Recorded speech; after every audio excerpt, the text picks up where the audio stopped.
يهده الله فلا مضل له ومن يضلله فلا هادي له ونشهد أن لا إله إلا الله وحده لا شريك له ونشهد أن سيدنا وسندنا وحبيبنا ومولانا محمدا عبده ورسوله الذي أرسله بالحق بشيرا ونذيرا وداعيا إلى الله بإذنه وسراجا وقمرا منيرا فقد قال الله تعالى في كلامه المجيد والفرقانه الحميد সকলে আমার সঙ্গে জবান ছেড়ে দিয়ে পুরুষ সুচিত কণ্ঠে পড়ুন আউযু বিল্লাহি মিনাশ শাইতানির রাজীম বিসমিল্লাহির রাহমানির রাহিম কুল উহিয়া ইলাইয়া আন্নাহু ইসতামা'a নাফারুম من الجن فقالوا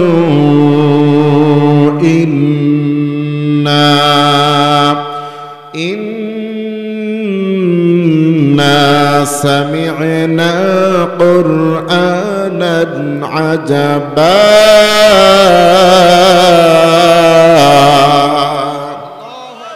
صدق الله العظيم وصدق رسوله النبي الكريم ونحن على ذلك من الشاهدين والشاكرين أما بعد وقال الله تعالى في شان حبيبه ومحبوبه ومعشوقه آمرا ومخبرا إلى يوم القيامة إن الله وملائكته يصلون على النبي يا أيها الذين آمنوا صلوا عليه وسلموا تسليما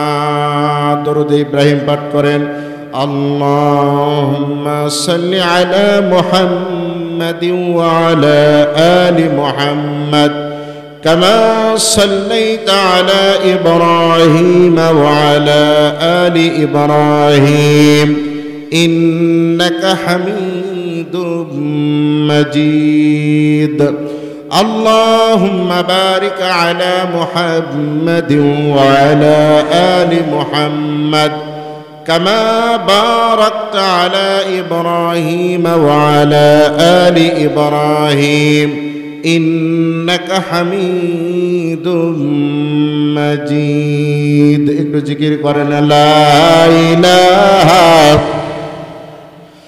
জোরে লা ইলাহা লা ইলাহা লা ইলাহা সবই কেবল তোমারি রব্বুল আলামিন দয়ালু মেহেরবান করুণায় ফুরান আর কেহ নয় তুমি মালিক শেষ বিচারের দিন লা ইলাহা জোরে লা ইলাহা আরো জোরে লা ইলাহা হয় না লা ইলাহা আরেকটু জোর বাড়ান লা ইলাহা সুবহানাল্লাহ ওয়ালহামদুলিল্লাহ লা ইলাহা ইল্লাল্লাহ মুহাম্মাদুর রাসূলুল্লাহ সাল্লাল্লাহু আলাইহি ওয়াসাল্লাম। সবুজ শ্যামলিময় সোনার বাংলাদেশের ঐতিহ্যবাহী বিভাগ খুলনা বিভাগ, খুলনা বিভাগের ঐতিহ্যবাহী জেলা কুষ্টিয়া, আর কুষ্টিয়া জেলার হেড পয়েন্ট সবথেকে গুরুত্বপূর্ণ উপজেলা হচ্ছে সদর উপজেলা। সেই সদর উপজেলার নতুন একটি ইউনিয়ন, সাবেক জিয়াউরেখি ইউনিয়ন, বর্তমান কাঞ্চনপুর ইউনিয়ন, ঠিক কিনা? সেখানে আমরা বসতে পেরেছি যে আল্লাহ রাব্বুল আলামিন আমাদেরকে এখানে বসার তৌফিক দান করলেন, সৌভাগ্য দান করলেন। পৃথিবীর কোনো মানুষ তার নিজের ইচ্ছায়, নিজের শক্তি বলে, বাহু বলে, নিজের অর্থ বলে, ক্ষমতা বলে, প্রভাব প্রতিপত্তির বলে কেউ নেক আমল করতে পারে না, একটি সওয়াব কামাই করতে পারে না, একটি নেকির কাজও করতে পারে না যদি আমার আল্লাহ তৌফিক না দেয়। পৃথিবীর কোনো মানুষের ক্ষমতা নেই, কোনো মানুষ তার এলেম দিয়ে, কোনো মানুষ তার জ্ঞান দিয়ে, বুদ্ধি বিবেক দিয়ে কোনো অপরাধ থেকে, গুনাহ থেকে সে বাঁচতে পারবে না যদি আল্লাহর রহমত না থাকে। বলেন সুবহানাল্লাহ। তাহলে আজকে যে কাঞ্চনপুর উত্তরপাড়া জামে মসজিদ কর্তৃক আয়োজিত আজকের এই তাফসীরুল কোরআন মাহফিল, এই এলাকাবাসী কর্তৃক, গ্রামবাসী কর্তৃক আজকের এই মাহফিল, এই মাহফিলে যে আমরা আসতে পেরেছি, এটা আল্লাহ রাব্বুল আলামিনের একটি বিশেষ দান, আল্লাহ রাব্বুল আলামিনের একটি বিশেষ করুণা, ঠিক কিনা বলেন? আমরা এই জন্য সেই আল্লাহ রাব্বুল আলামিনের প্রতি শুকরিয়া, প্রশংসা জ্ঞাপন করছি, যিনি গোটা পৃথিবী, আসমান, জমিন সব কিছুর সৃষ্টিকর্তা, ঠিক কিনা বলুন? যিনি সার্বভৌম ক্ষমতার একমাত্র মালিক। ওয়ানজালা মিনাস সামাই মাআন, যিনি আসমান থেকে মিষ্টি পানির বৃষ্টি বর্ষণ করেন। ফাআখরাজা বিহি মিনাস সামারাতি রিজকাল লাকুম, আর এই জমিন থেকে আমাদের জন্য ফল ফসল উদ্গত করে আমাদের জীবন ধারণ করার তৌফিক দান করেন। যিনি শাশ্বত, যিনি জাগ্রত, যিনি ঝিমান না, যিনি ঘুমান না, যিনি চিরস্থায়ী, যিনি চিরঞ্জীব, সেই মহাশক্তিধর রাজাধিরাজ আল্লাহ সুবহানাহু ওয়া তাআলাকে আমরা এই কাঞ্চনপুর উত্তরপাড়া জামে মসজিদের এই মাহফিল প্রাঙ্গণ থেকে আমরা এমনভাবে আল্লাহর শুকরিয়া আদায় করব, জাওয়াজ এই আসমান, জমিন, পাহাড়, পর্বত, আসমান, সাত আসমান ভেদ করে যেন আল্লাহর আরশে আজিমে পৌঁছে যায়। এই জন্য আমরা জোরে সোরে আবাল, বৃদ্ধ, বনিতা, যুবক, তরুণ সকলে একসঙ্গে শরীরের সমস্ত শক্তি দিয়ে আমরা পড়ছি আল্লাহর শেখানো ভাষায়, আল্লাহকে ধন্যবাদ জানাচ্ছি, বলছি আলহামদুলিল্লাহ। আর একটু জোরে বলেন আলহামদুলিল্লাহ, আর একটু জোরে বলেন আলহামদুলিল্লাহ। মাশাআল্লাহ, আলহামদুলিল্লাহ। আপনারা যে কোরআন প্রেমী, আপনারা যে আসলেই আল্লাহ তাআলার প্রিয় বান্দা, আপনাদের কণ্ঠের আওয়াজ শুনে বোঝা যাচ্ছে। আলহামদুলিল্লাহ বলে। ইতিপূর্বে পঠিত দরুদ আল্লাহ পাক যেন সোনার মদিনায় সবুজ গম্বুজের নিচে শায়িত আমাদের প্রিয় নবী, গোটা পৃথিবীর সকল শ্রেণী পেশার, সকল ধর্মের, সকল বর্ণের মানুষের জন্য যিনি অনুসরণীয়, অনুকরণীয়, বরণীয় ব্যক্তিত্ব এবং নেতৃত্ব, যিনি আমাদের জন্য কাঙ্ক্ষিত, প্রত্যাশিত নেতা, ঠিক কিনা বলেন? হযরত মুহাম্মদ রাসূলুল্লাহ সাল্লাল্লাহু আলাইহি ওয়াসাল্লাম তিনি শুধু ধর্মীয় ব্যক্তি ছিলেন না, তিনি ছিলেন একজন দ্য গ্রেট লিডার। জোরে বলুন ঠিক কিনা? আমার নবী তিনি বলেছেন, আনা বুইস্তু মুআল্লিমান, আমি শুধু ধর্মীয় ব্যক্তিত্বই নয়, আমি হচ্ছে টিচার, জোরে বলেন সুবহানাল্লাহ।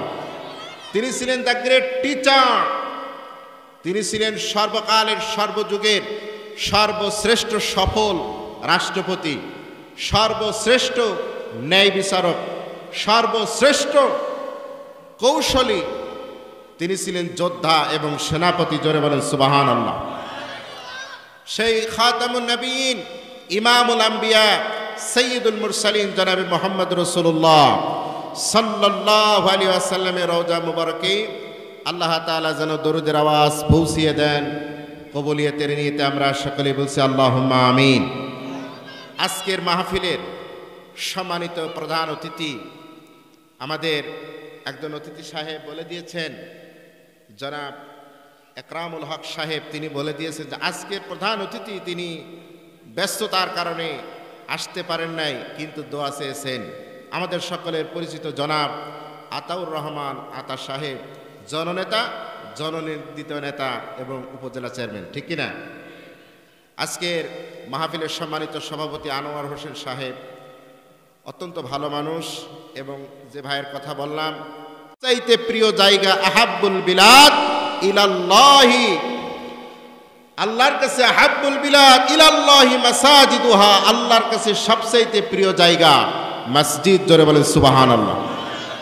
সেই মসজিদের তত্ত্বাবধায়ক, মুতাওয়াল্লি, সভাপতি এবং আপনারা সেই মসজিদের আবাদকারী, আল্লাহ পাক সবাইকে যেন একসঙ্গে জান্নাতি হিসাবে কবুল করেন, আমরা বলছি আল্লাহুম্মা আমিন।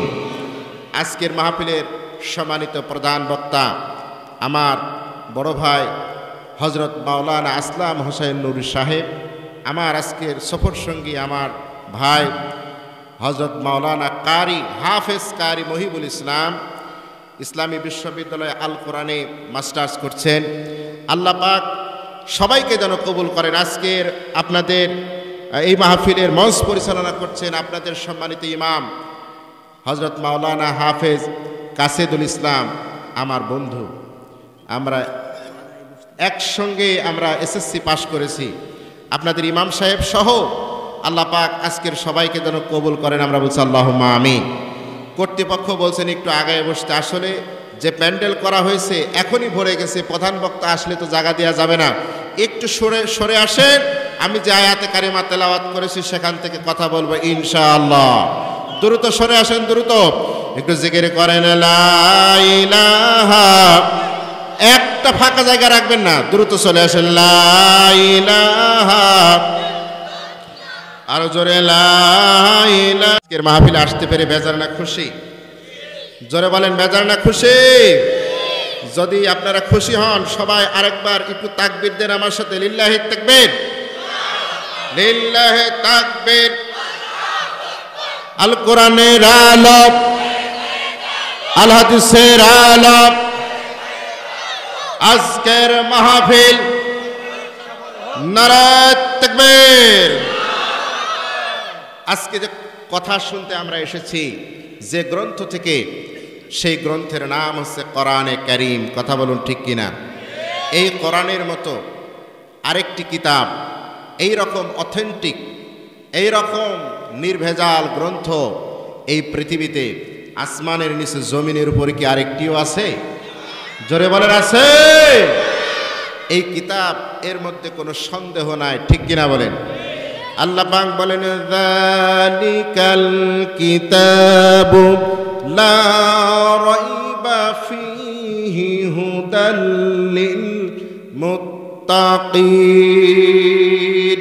আল্লাহ পাক বলেন there is no doubt, no confusion, এমন একটি কিতাব তোমাদেরকে দান করলাম যে কিতাবের মধ্যে কোনো সন্দেহ, সংশয়, এর কোনো অবকাশই নাই। জোরে বলেন সুবহানাল্লাহ। এই কিতাব একটি হচ্ছে আশ্চর্যজনক কিতাব, এটা হচ্ছে দ্য মিরাকেল বুক, আশ্চর্যজনক কিতাব।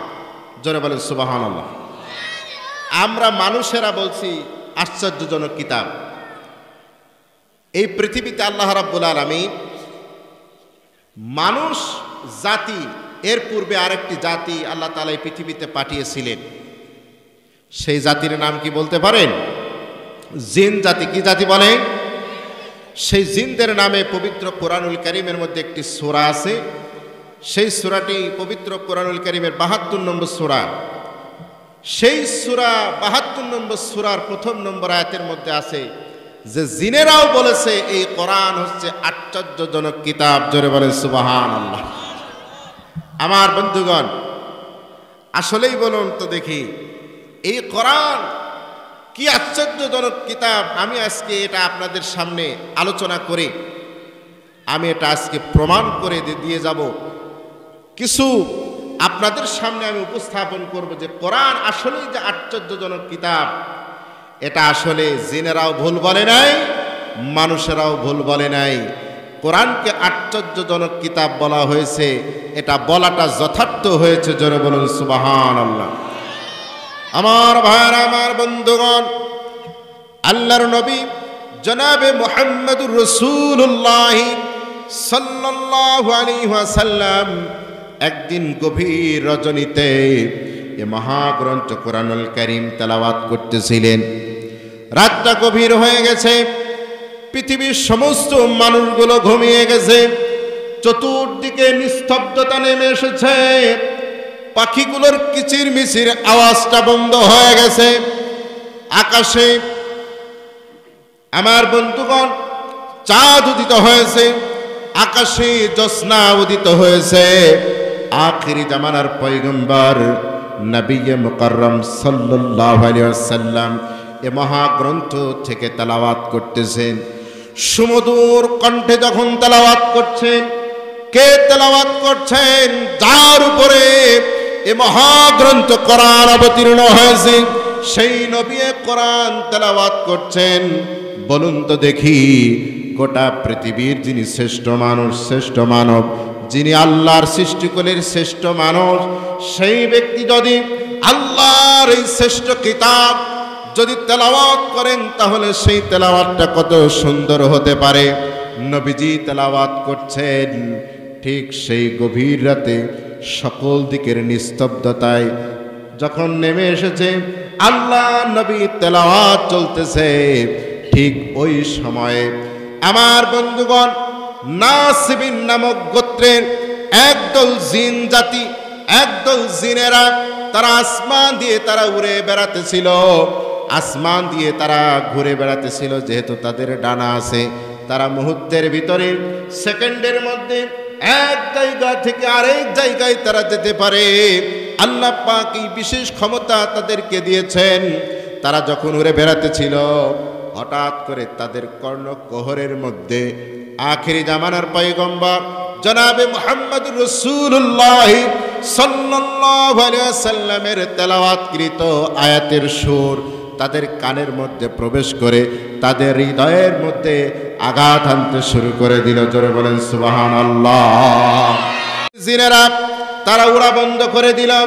উড়া বন্ধ করে দিয়া ওই জিনেরা আল্লাহ নবী তেলাওয়াত করতেছে, জিনেরা পাশে বসে গেল।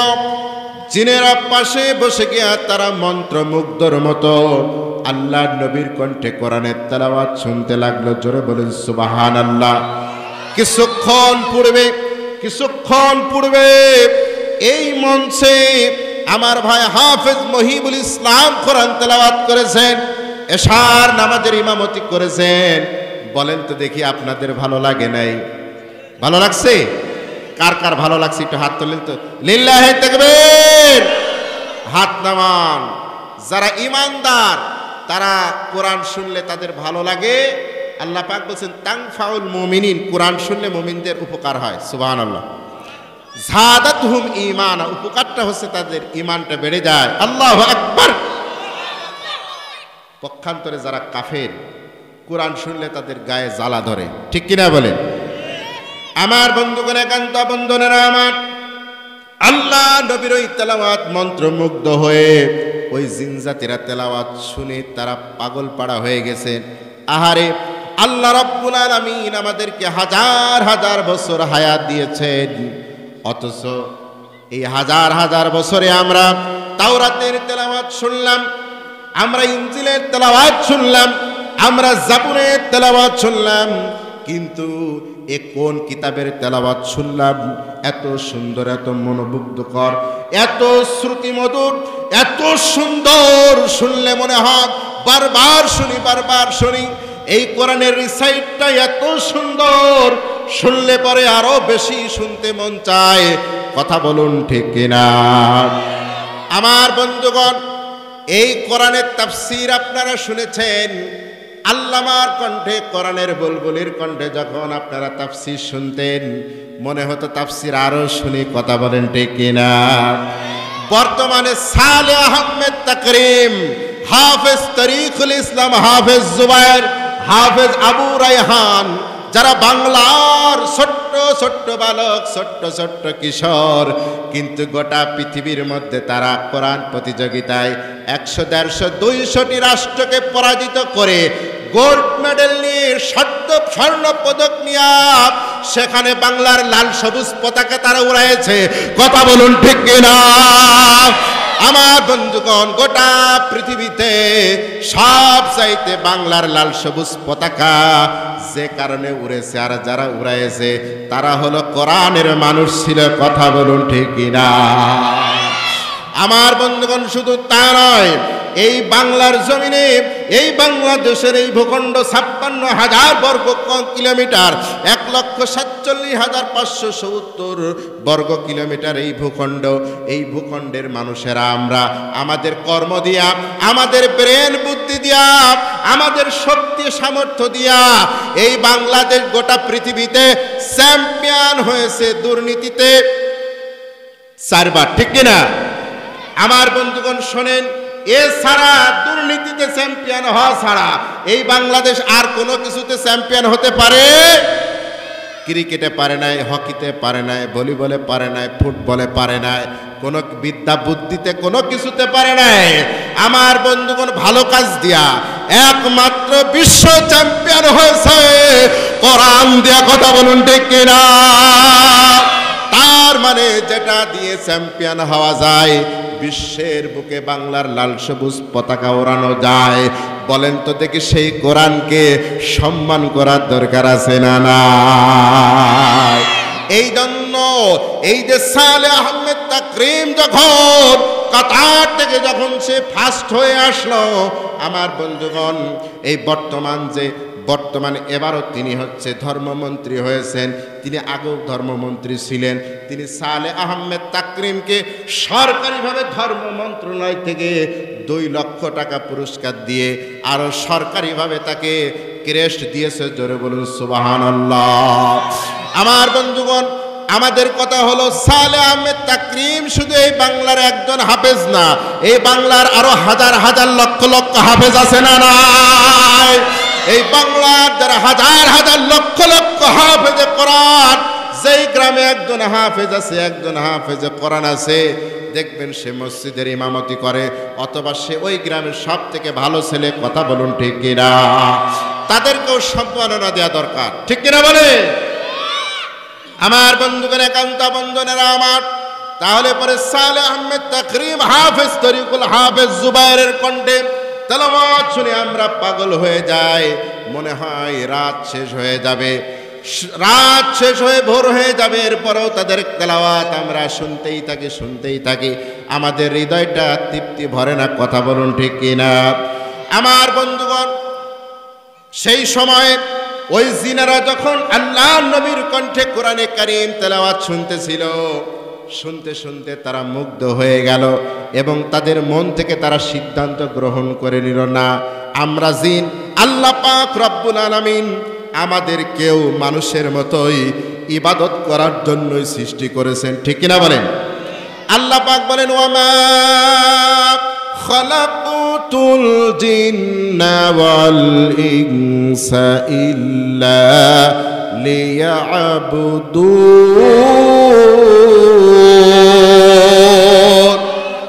আল্লাহ পাক বলছেন, I created jinns and humans worship me. আমি মানুষ এবং জিনকে সৃষ্টি করেছি আমার ইবাদতের জন্য। চিৎকার দিয়ে বলেন সুবহানাল্লাহ। তার মানে আমার নবী, তিনি শুধু মানুষের নবী ছিল না, তিনি জিনদেরও নবী ছিল। ঠিক কিনা বলেন? আমার বন্ধুগণ, ওই সময়ে জিনেরা তাদের সমস্ত কর্মগুলো তারা ছেড়ে দিল। আমার বন্ধুগণ, এই জন্য বলছি, মানুষের মধ্যে কিন্তু ভালো এবং মন্দ আছে, ভালো আছে খারাপও আছে, জিনদের মধ্যে ভালো আছে খারাপও আছে, কথা বলেন ঠিক কিনা? এই জিনেরা ভালো ছিল, এই জন্য তারা আল্লাহ নবীর কণ্ঠে কোরআনে কারীম তেলাওয়াত শোনার পরে তারা কোরআনের ৭২ নম্বর সূরা, সূরার নাম জিন। আল্লাহ পাক এই সূরা জিনের মধ্যে জিনদের ঘটনা বলেছেন, ওই জিনদের কথাবার্তা আল্লাহ পাক রেকর্ড করেছেন। জিনেরা আমার নবীর পাশে বসে কি কথাবার্তা তারা বলতেছিল, ওই নাসিবিন নামক গোত্রের জিনেরা, সেই কথা আল্লাহ রাব্বুল আলামিন সূরা জিনের প্রথমে রেকর্ড করে দিয়েছেন। আল্লাহ পাক বলেন, قل أوحي إلي أنه استمع نفر من الجن فقالوا إنا سمعنا قرآنا عجبا। চিৎকার দিয়ে বলেন না আল্লাহু আকবার। নাসিবিন নামক গোত্রের ওই জিনেরা তারা বলল, আমরা আজকে এমন একটি কিতাবের তেলাওয়াত শুনেছি, যেই কিতাবের তেলাওয়াত আমরা আগে শুনি নাই। এত সুন্দর কিতাবের তেলাওয়াত আগে শুনি নাই, এত সুন্দর নয়নাভিরাম মনোমুগ্ধকর শ্রুতিমধুর এত সুন্দর তেলাওয়াত আমরা আগে শুনি নাই। নিশ্চয় নিশ্চয় তারা বলল, ইন্না সামি'না কুরআনান আজাবা, এটি একটি আশ্চর্যজনক কিতাব। আল্লাহু আকবার। তাহলে এই কোরআন কি আজাবা, আজাবা আজিব আজব একটি কিতাব। আমার বন্ধুগণ, একান্ত আপনজনেরা আমার, এই কোরআন কত আশ্চর্যজনক কিতাব। এই কোরআনের তেলাওয়াত শুনে ওই জিনেরা সিদ্ধান্ত গ্রহণ করলো যে আমরা এখন মুসলমান হয়ে যাবে। জোরে বলেন সুবহানাল্লাহ। আমার বন্ধুগণ, একান্ত আপনজনেরা আমার, ওই জিনেরা কোরআন শুনে আশ্চর্যান্বিত হয়ে তারা মুসলমান হওয়ার সিদ্ধান্ত গ্রহণ করলো। এই আয়াত পরবর্তীতে আল্লাহ পাক নাজিল করে দিয়েছেন। আমার বন্ধুগণ, আমি সময় বেশি পাবো না, কোরআনের আমি আরেকটা আশ্চর্যজনক ঘটনা আপনাদেরকে শোনাবো। আপনারা রাগ করতেছেন, কষ্ট পাচ্ছেন? শুনবেন আপনারা? আমার বন্ধুগণ, আজ থেকে ৭০০ বছর আগে, আজ থেকে ৭০০ বছর আগে মেক্সিকো থেকে একজন পর্যটক গোটা পৃথিবী তিনি পরিভ্রমণ করে বেড়াতেন। সেই পরিব্রাজক, তার নাম হচ্ছে আল্লামা ইবনে বতুতা রাহমাতুল্লাহ আলাইহি। তিনি গোটা পৃথিবী ভ্রমণ করেছেন।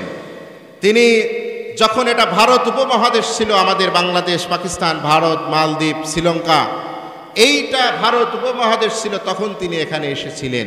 শুধু তাই নয়, তিনি আমাদের বাংলাদেশেও এসেছিলেন।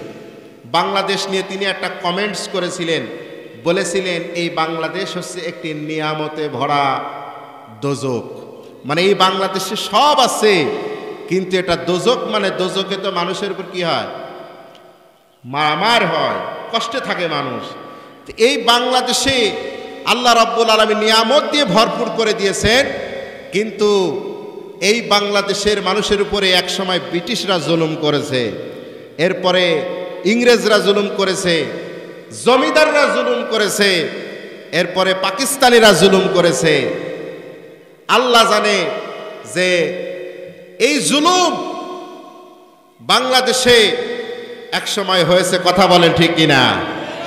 আমার বন্ধুগণ, এই জন্য তিনি ওই দৃশ্য দেখে কথা বলে গেছিলেন যে সেই আল্লামা ইবনে বতুতা রাহমাতুল্লাহ আলাইহি তিনি যেই দেশে যেতেন সেই দেশের ভ্রমণ কাহিনী তিনি তার ডায়েরির মধ্যে লিখে রাখতেন। এই রকম একটা ভ্রমণ কাহিনী তিনি লিখছেন, কোরআন নিয়ে তিনি লিখেছেন। এই আমাদের এই ভারত উপমহাদেশের পাশে একটা রাষ্ট্র আছে, নাম তার মালদ্বীপ। এই মালদ্বীপে কোনো বিশ্ববিদ্যালয় নেই। ওই দেশের ছাত্ররা আমাদের দেশে ঢাকা বিশ্ববিদ্যালয়ে, বিভিন্ন বিশ্ববিদ্যালয়ে লেখাপড়া করে। আমাদের দেশের ইঞ্জিনিয়ারিং, মেডিকেল সব ওরা এখানে এসে লেখাপড়া করে। ওদের দেশে বিশ্ববিদ্যালয় নেই। ওই মালদ্বীপে কোনো সেনাবাহিনী নেই। ওই মালদ্বীপ যে রাষ্ট্র কেন বলে আমি কাঁদি এই কারণে, এই যে মালদ্বীপ, এই মালদ্বীপটা অসংখ্য দ্বীপ নিয়ে গঠিত হয়েছে, এটা সাগরের পারে হওয়ার কারণে এই সাগর থেকে প্রতি বছর বছরের একটা রাতে বিশাল আকারে একটা জিন, একটা দৈত্য সেই সাগর থেকে উঠে আসে। আসার পরে এলাকার সমস্ত ঘর বাড়ি মানব বসতি সব কিছু তছনছ করে দেয়, মানুষের ক্ষয়ক্ষতি করে দিয়া সে আবার চলে যেত। এই জন্য এই এলাকার মানুষেরা তারা এই এলাকা থেকে ওই বছর পর একটি দিনে এলাকার মধ্যে যত সুন্দরী মেয়ে আছে সেই সুন্দরী মেয়েদের তালিকা করে, এলাকায় যে বাচ্চা আছে তালিকা করার পরে আমার বন্ধুগণ ওই তালিকার মধ্যে এবার লটারি করা হয়। লটারি করার পরে যার নামটা ওঠে, যে মেয়েটার নাম ওঠে, ওই মেয়েটাকে সুন্দর করে সাজায়া গোজা বাড়ি থেকে বিদায় করে রাজদরবারের যে লোকজন আছে, লাঠিয়াল বাহিনী আছে, তারা ওই লোক সকলে এসে, প্রশাসনের লোকজন এসে ওই সমুদ্রের পারে একটা মন্দির আছে, ওই মন্দিরের নাম হচ্ছে রাম মন্দির, ওই মন্দিরের মধ্যে মেয়েটাকে রেখে আসে। আর গভীর রাতে সমস্ত মানুষ যখন ঘুমায় যায়, ওই দূত জিনটি এসে ওই মেয়েটাকে যে নষ্ট করে, ওই মেয়েটাকে হত্যা করে, মেয়েটার রক্ত শোষণ করে মেয়েটাকে মেরে ফেলে দেয়। এরপরে সে ওই মেয়েটাকে সাগরের পারে ফেলে দিয়ে চলে যায়। আমার বন্ধুগণ এইভাবে মা কেঁদে কেঁদে যখন ওই হাফেজে কোরআনের কাছে এই কথাগুলো বলতেছে, হাফেজে কোরআন বলছে, ওগো মা আপনি চিন্তা করবেন না, টেনশন করবেন না। আমার বন্ধুগণ বলেন তো দেখি, যাদের কাছে কোরআন আছে তাদের কি কোনো টেনশন আছে? তাদের কোনো টেনশন নাই, তাদের কোনো ভয় নাই। কথা বলুন ঠিক কিনা? ওই হাফেজে কোরআন বলতেছে, মা জননী আপনি কোনো চিন্তা করবেন না, আগামী কাল যখন রাজদরবার থেকে লোকজন আসবে ঠিক ওই সময় আপনি আমার ওই 16 বছরের তরুণী সুন্দরী বোনটাকে সাজাবেন না।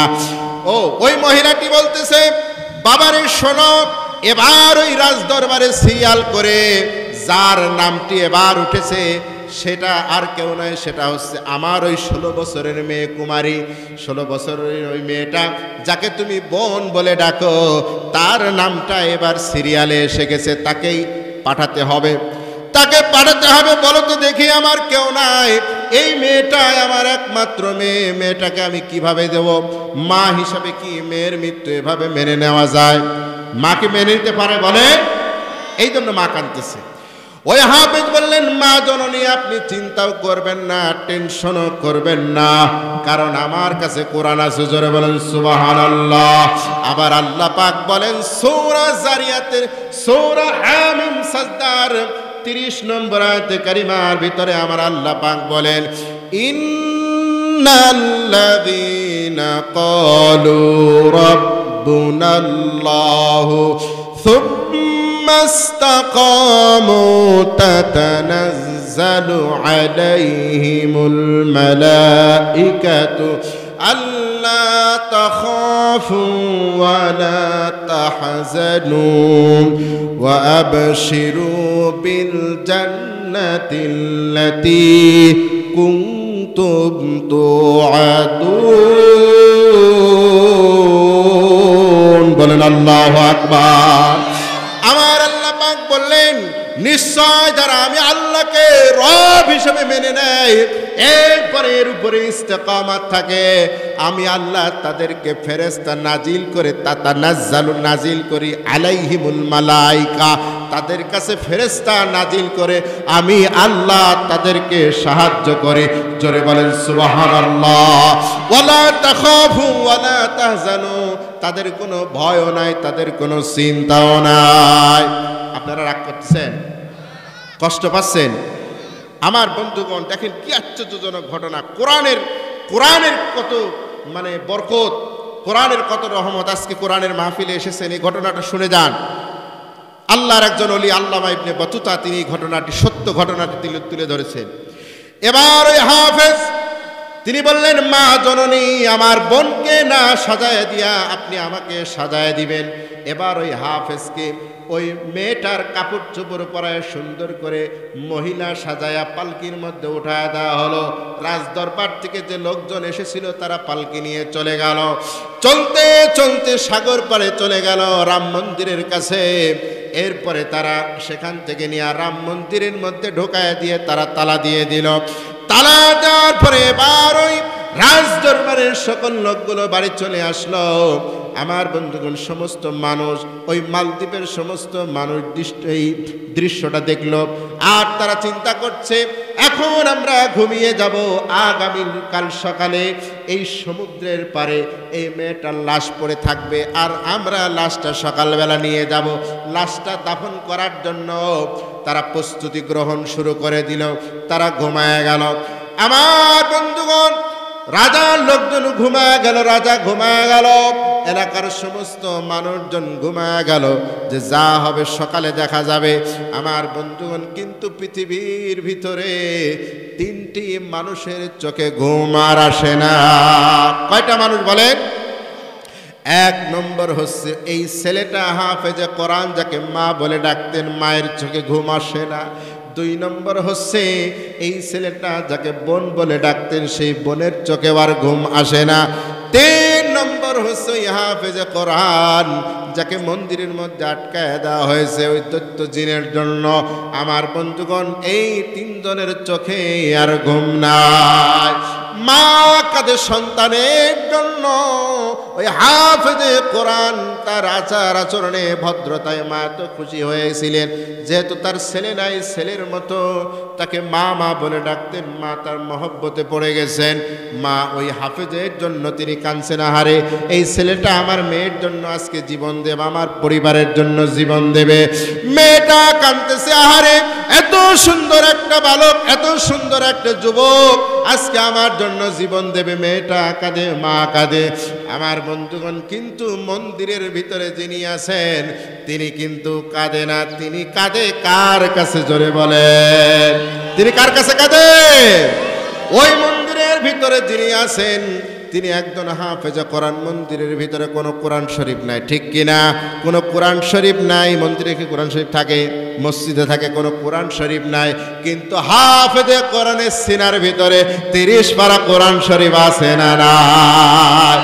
এবার হাফেজে কোরআন তার অন্তরের ওই 30 পারা কোরআন শরীফ তিনি তেলাওয়াত শুরু করে দিলেন। তেলাওয়াত করতেছেন, জিকির আজকার করতেছেন, তাহাজ্জুদের নামাজে দাঁড়িয়ে গেছেন, তাহাজ্জুদের নামাজ পড়তেছেন। সেখানে নামাজ পড়ে আমার আল্লাহকে ডাকতেছেন। আমার বন্ধুগণ, এই কঠিন বিপদের মধ্যে তিনি তাহাজ্জুদের নামাজ পড়ে আল্লাহকে ডাকছেন। বলেন সুবহানাল্লাহ। ও মুসলমান, আমরা যখন বিপদে পড়ে যাব, বড় বিপদের মধ্যে পড়ে যাব, অসুস্থতার মধ্যে পড়ে যাব, ঠিক সেই সময় আমরা কাকে ডাকবো? আরো জোরে বলেন, কাকে ডাকবো? আমার আল্লাহ পাক বলেন, ইয়া আইয়ুহাল্লাযীনা আমানুস তাঈনু বিস-সাবরি ওয়াস-সালাহ। আমার বান্দারা, তোমরা যদি বিপদে পড়ে যাও, তোমরা ধৈর্য ধারণ করো আর নামাজের মাধ্যমে আমি আল্লাহকে ডাকো।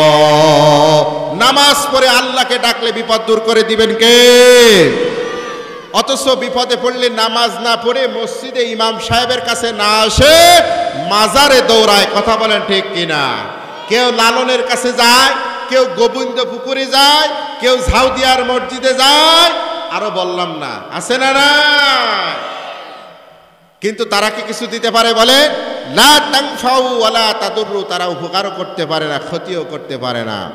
আমার বন্ধুগণ, ওই মা জননী কাঁদতেছে, যুবতী মহিলাটি কাঁদতেছে, আবার ওই যুবকটিও কাঁদতেছে আল্লাহর কাছে কোরআন তেলাওয়াত করে, নামাজ পড়ে। আমার বন্ধুগণ, আল্লাহ পাক বলেন, আন্নী ফাইন্নী করিব উজিবু দাওয়াতাদ দাঈ ইযা দান। আমার বান্দা যখন আমাকে ডাকে, ফালইস্তাজিবু লি ওয়াল ইউমিনু বি লাআল্লাহুম ইয়ারশুদুন। আমি আমার বান্দার ডাকে সাড়া দিয়ে দেই। জোরে বলেন সুবহানাল্লাহ। আমার বান্দার আমি সব থেকে নিকটবর্তী থাকি, শুধু নিকটেই থাকি না, আমার বান্দা যখন আমাকে ডাকে আমি তার ডাকে সাড়াও দিই। সুবহানাল্লাহ। আমার বন্ধুগণ, এরপরে আস্তে আস্তে সকাল হয়ে গেল। এলাকার মানুষ যখন লাশ নিতে আসলো, কিন্তু এসে দেখে সমুদ্রের পারে কোনো লাশ নাই। সমুদ্রের পারে কি কোনো লাশ আছে? লাশ আছে? আমার লাশ আছে? নাই। এরপরে যখন তারা মন্দিরের ভিতরে ঢুকেছে, মন্দিরের দিকে যখন তারা দৃষ্টিপাত করছে, দেখছে যে সেখানে মেয়ে রেখে গিয়েছিলাম, মেয়ে নাই, সেখানে একটা কিশোর, একটা বালক, একটা যুবক। জোরে বলেন সুবহানাল্লাহ। এবার তাকে বের করে আনা হলো। বের করে আনার পরে তার কাছে প্রশ্ন করা হলো যে কি ব্যাপার, কি ঘটনা হচ্ছে? আমরা এখানে মেয়ে রেখে গেলাম, কিন্তু তুমি ছেলে, সমস্ত ঘটনা বলো, কি হয়েছে?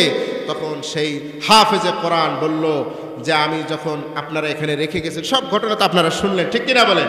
এবার ওই হাফেজে কোরআন সমস্ত ঘটনা খুলে বলছেন গভীর রাতে আপনারা রেখে যাওয়ার পরে আমি কোরআন তেলাওয়াত করেছি, আমি সালাত আদায় করেছি, আমি আমার আল্লাহকে ডেকেছি। রাত যখন হয়ে গেছে, ঠিক সেই সময় সমুদ্র থেকে একটা ভাঙতে ভাঙতে ঘূর্ণিঝড়ের মতো একটি জিনিস আমার কাছে চলে আসতেছিল। কিন্তু হঠাৎ করে আমি কোরআন তেলাওয়াত যখন করতেছিলাম, আওয়াজটা বাড়িয়ে দিচ্ছিলাম, কোরআন তেলাওয়াতে নিমগ্ন ছিলাম, এক পর্যায়ে সেটা এসে এরপরে আস্তে আস্তে আবার সেটা সমুদ্রের ভিতরে সেটা বিলীন হয়ে গেছে। জোরে বলেন সুবহানাল্লাহ। এই অলৌকিক ঘটনার কারণে ওই মালদ্বীপের সমস্ত মানুষ একসাথে তারা মুসলমান হয়ে যায়। আজ পর্যন্ত মালদ্বীপের মানুষেরা সব মুসলমান। জোরে বলেন সুবহানাল্লাহ। আমার বন্ধুগণ, তাহলে তারা যে এই উপকারটি পেলেন, আল্লাহ পাক তাদেরকে হেফাজত করলেন কিসের মাধ্যমে? কোরআনের মাধ্যমে আর নামাজের মাধ্যমে। কথা বলেন ঠিক কিনা? আমার বন্ধুগণ, এখন বলেন তো দেখি, নামাজের দরকার আছে না নাই? নামাজ দরকার আছে। কার কার একটু হাত তুলে দেখান তো। লিল্লাহি তাকবীর। আল কোরআনের আলোক, আল হাদিসের আলোক, নারায়ে তাকবীর। হাত নামান। আমার বন্ধুগণ, আমরা সকালে নামাজ পড়বো ইনশাআল্লাহ। আমার বন্ধুগণ, আল্লাহ নবী জনাবে মুহাম্মদুর রাসূলুল্লাহ সাল্লাল্লাহু আলাইহি ওয়াসাল্লাম সাহাবীদেরকে নিয়ে বসে আছেন। সাহাবীরা নবীজিকে পেলেই বিভিন্ন ধরনের আমল সম্পর্কে প্রশ্ন করতেন। হযরত আব্দুল্লাহ ইবনে মাসউদ রাদিয়াল্লাহু তাআলা আনহু তিনি আল্লাহ নবীকে প্রশ্ন করলেন, ইয়া রাসূলুল্লাহ, ইয়া হাবিবাল্লাহ, ইয়া রাসূলুল্লাহ, ইয়া হাবিবাল্লাহ, আহাব্বুল আমালি ইলাল্লাহ, আল্লাহর কাছে কোন আমল সবচাইতে বেশি প্রিয়? আল্লাহর কাছে কোন আমল, কোন কাজ সবচাইতে বেশি প্রিয়? এটা জানার দরকার আছে না নাই? কার কার আছে একটু হাত তুলে আবার নামায় ফেলবেন। নামান। আলহামদুলিল্লাহ। তা আল্লাহর কাছে সবচাইতে বেশি প্রিয় কাজ আমার নবীজি বললেন কোনটা? আমার নবীজি বললেন আসসালাতু আলা ওয়াক্তিহা। আল্লাহর কাছে সবচাইতে পছন্দের কাজ হলো সময় মতো নামাজ পড়া। জোরে বলেন সুবহানাল্লাহ। আমার বন্ধুগণ, আমার আল্লাহ পাক বলেন ইন্নাস সালাতা কানাত আলাল মুমিনিনা কিতাবাম মাওকুতা।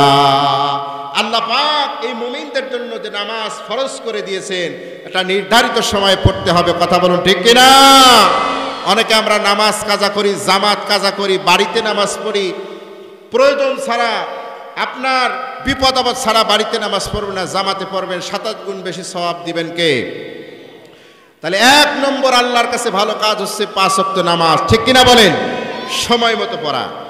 আমার বন্ধুগণ, আল্লাহ নবী 2 নম্বরে বললেন আল্লাহর কাছে সবচাইতে প্রিয় কাজ, প্রিয় আমল হলো 2 নম্বরে বললেন বিররুল ওয়ালিদাইন, পিতামাতার খেদমত করা, পিতামাতার সেবা করা, পিতামাতার সঙ্গে সদাচরণ করা। জোরে বলেন সুবহানাল্লাহ।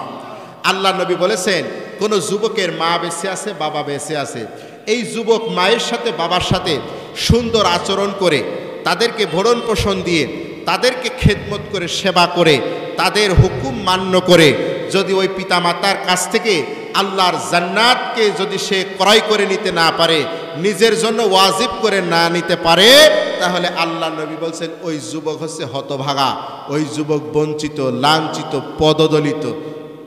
কে বলছেন? আল্লাহ নবী জনাবে মুহাম্মদ রাসূলুল্লাহ সাল্লাল্লাহু আলাইহি সাল্লাম। ও যুবক, তুমি যদি তোমার পিতামাতার সন্তুষ্টি অর্জন করতে না পারো তাহলে তুমি বঞ্চিত। তোমার ক্যারিয়ার, তুমি মনে করছো আমি ডাক্তার হয়েছি, আমি সফল না। তোমার পিতামাতার সন্তুষ্টি অর্জন করতে পারলেই তুমি কেবল সফল হবে। কথা বলেন ঠিক কিনা? আল জান্নাতু তাহতা আকদামিল উম্মাহাত, মায়ের পায়ের নিচে সন্তানের বেহেশত। রাদিয়া রাব্বি ওয়া রাদিয়াল ওয়ালিদি ওয়া সাখাতুহু ফি সাখাতিল ওয়ালিদি, বাবার সন্তুষ্টিতে আল্লাহ সন্তুষ্টি, আর বাবার অসন্তুষ্টি থেকে, বাবা অসন্তুষ্ট হলে আল্লাহ অসন্তুষ্ট হয়। এখন বলেন তো দেখি, পিতামাতার সন্তুষ্ট করা, খেদমত করা দরকার আছে না না? 3 নম্বরে আল্লাহর নবী বললেন, 3 নম্বরে আল্লাহর কাছে সবচাইতে পছন্দনীয় আমল হলো আল জিহাদু ফি সাবিলিল্লাহ, আল্লাহর পথে লড়াই করা, সংগ্রাম করা, আল্লাহর জমিনে আল্লাহর কোরআনের আইনকে বাস্তবায়ন করার জন্য, হুকুমকে বাস্তবায়ন করার জন্য নিজের বুকের তপ্ত রক্ত, তাজা রক্ত, ফোটা ফোটা রক্ত বিন্দু আল্লাহর জমিনে ঢেলে দেওয়া, এই কোরআনের জন্য সকল কষ্ট স্বীকার করে নেওয়া। আল্লাহ পাক রব্বুল আলামিনের কাছে আল জিহাদু ফি সাবিলিল্লাহ, এটা হচ্ছে 3 নম্বরে সবচেয়ে উত্তম আমল। জোরে বলেন সুবহানাল্লাহ। আমার বন্ধুগণ, আমাদের নবী জনাবে মুহাম্মদ রাসূলুল্লাহ সাল্লাল্লাহু আলাইহি সাল্লাম 3টি কাজ, 3টি জিনিস তার কাছে খুব পছন্দ ছিল। জোরে বলেন সুবহানাল্লাহ। কয়টা জিনিস? রাসূলুল্লাহ সাল্লাল্লাহু আলাইহি সাল্লামের কাছে 3টি জিনিস পছন্দ ছিল। 1 নম্বর তার কাছে পছন্দ ছিল হচ্ছে নামাজ। কি পছন্দ ছিল? তাহলে রাসূল সাল্লাল্লাহু আলাইহি সাল্লামকে যারা ভালোবাসে, ভালোবাসতে চায়, বলে যে আমরা নবীজিকে ভালোবাসি, তাদের নামাজ পড়াই লাগবে। ঠিক কিনা বলেন? অনেকে আশেকে রাসূল দাবি করে কিন্তু নামাজ পড়ে না, আছে না নাই? কোন ভণ্ড পীরের মুরিদ হয়েছে বলে দিছে যে পানির নিচে বাতি চলে, নামাজ রোজা লাগে না, আছে না নাই? এইরকম ভণ্ডদের কথা শোনা যাবে না। কোরআনে আল্লাহ পাক 82 জায়গায় নামাজের কথা বলেছেন। কথা বলুন ঠিক কিনা? তা আমার নবীজির কাছে 3টি জিনিস পছন্দ ছিল। সমস্যা নেই, আসুন। 3টি জিনিস পছন্দ ছিল, তার ভিতরে 1 নম্বর হচ্ছে সালাত। 2 নম্বর আল্লাহ নবী স্ত্রীদেরকে পছন্দ করতেন। বলেন সুবহানাল্লাহ। স্ত্রীদের, নিজের স্ত্রী, আরেকজনের স্ত্রী পছন্দ করা যাবে না। নিজের স্ত্রীকে রাসূলুল্লাহ পছন্দ করতেন, মহব্বত করতেন, ভালোবাসেন। আল্লাহ নবী বলেছেন, রাসূলুল্লাহ সাল্লাল্লাহু আলাইহি ওয়াসাল্লাম বলেছেন যে আদ-দুনিয়া মাতাউন, কুল্লু মাতাইদ দুনিয়া ইমরাতুস সালিহা, এই পৃথিবীর সব কিছু সম্পদ, সবচাইতে সর্বশ্রেষ্ঠ সম্পদ হচ্ছে নেককার স্ত্রী। জোরে বলেন সুবহানাল্লাহ। নারায়ে তাকবীর, নারায়ে তাকবীর। প্রধান বক্তার আগমন, প্রধান বক্তার আগমন। আলহামদুলিল্লাহ। আমাদের নবী সাল্লাল্লাহু আলাইহি ওয়াসাল্লাম আরেকটা জিনিস পছন্দ করতেন, 2-1 মিনিটের ভিতরে বলে শেষ করে দেবো। সেটা হচ্ছে সুগন্ধি। জোরে বলেন সুবহানাল্লাহ। এই সুগন্ধির ভিতরে 2টা জিনিস, একটা হচ্ছে মেশক, আরেকটা হচ্ছে আম্বর। এই 2টা জিনিস, 2টাই সুগন্ধি। তো যেটা মেশক, আমি গবেষণা করে দেখলাম যে এই মেশকটা কি। রাসূলুল্লাহ মেশক পছন্দ করতেন। তা আমাদের বাংলাদেশের মানুষ, আমরা মেশক কোথায় পাবো? তো দেখলাম যেটাকে মেশক বলা হয়, এটা আমাদের বাংলাদেশে বলা হয় কস্তুরী। এই কস্তুরীটা হয় হচ্ছে হরিণের যে পেট আছে, পেটের এখানে নাভি হয়, এই নাভির কাছ থেকে এই কস্তুরী নামক একটা গ্রন্থি বের হয়। এটা সব সময় হয় না। পুরুষ যে হরিণ আছে, নারী আর পুরুষ হরিণ, এই পুরুষ হরিণের নাভির কাছে এই কস্তুরী গ্রন্থিটা হয় যখন ওই পুরুষ আর আপনার নারী হরিণ যে সময় মিলনের সময় আসে, বছরে যেই সময়ের যেই ঋতুতে তারা মিলন ঘটায়, ওই সময়ে তার ওই গ্রন্থি থেকে ওই কস্তুরী নামক ওই গ্রন্থ থেকে এক ধরনের রস নির্গত হয়, আর সেখানে একটা এরকম একটা কুণ্ডলী সৃষ্টি হয়। এরপরে যখন সেই মিলন ঋতু তার শেষ হয়ে যায়, মিলন ঋতু চলে গেলে ওই কস্তুরীটা সেখানে আপনার পড়ে যায়। পড়ে যাওয়ার পরে যারা এই সুগন্ধিটা যারা ব্যবহার করে বা যারা সংগ্রহ করে, তারা ওই কস্তুরীটা তারা সংগ্রহ করে। এটা 60 থেকে 65 গ্রাম ওজন হয়। সেখান থেকে নিয়ে তারা সেই কস্তুরীটা, যেটাকে মেশক বলা হয়, সেটা সুগন্ধি বানায়। এটা খুব অত্যন্ত দামি একটা সুগন্ধি, এই সুগন্ধিটা তারা বানায়। আমাদের রসুল সাল্লাল্লাহু আলাইহি সাল্লাম এই সুগন্ধিটা পছন্দ করতেন। জোরে বলেন সুবহানাল্লাহ। আমার বন্ধুগণ, একান্ত আপনজনের আমি যে কথাগুলো বলেছি, আল্লাহ পাক রব্বুল আলামিন আমাদের সবাইকে যেন এখান থেকে যে শিক্ষামূলক কথাগুলো আমাদেরকে আমল করার তৌফিক দান করেন। আর আজকের মাহফিলকে আল্লাহ তাআলা যেন সাফল্যমণ্ডিত করেন, আমিন। আপনাদের সকলের জন্য দোয়া রইল। আমার বাড়ি বাঁশগ্রাম বাজার মসজিদের ইমাম সাহেব আমার আব্বা। আমি বাঁশগ্রামের সন্তান, আপনাদের পাশের এলাকার ছেলে। বাঁশগ্রাম বাজার মসজিদের পাশে আমাদের কিছু ব্যবসা প্রতিষ্ঠান আছে, একটা ইলেকট্রনিক্সের দোকান আছে, একটা গার্মেন্টস আছে। বাঁশগ্রাম বাজারে গেলে একটু খোঁজ নিয়ে একটু দেখা করে একটু চা খেয়ে আসবেন, দাওয়াত রইল। আবার আল্লাহ সুযোগ দিলে আপনাদের এলাকায় আসবো ইনশাআল্লাহ। আল্লাহ রাব্বুল আলামিন আমাদের তৌফিক দান করুক। আসসালামু আলাইকুম ওয়া রাহমাতুল্লাহি ওয়া বারাকাতুহু।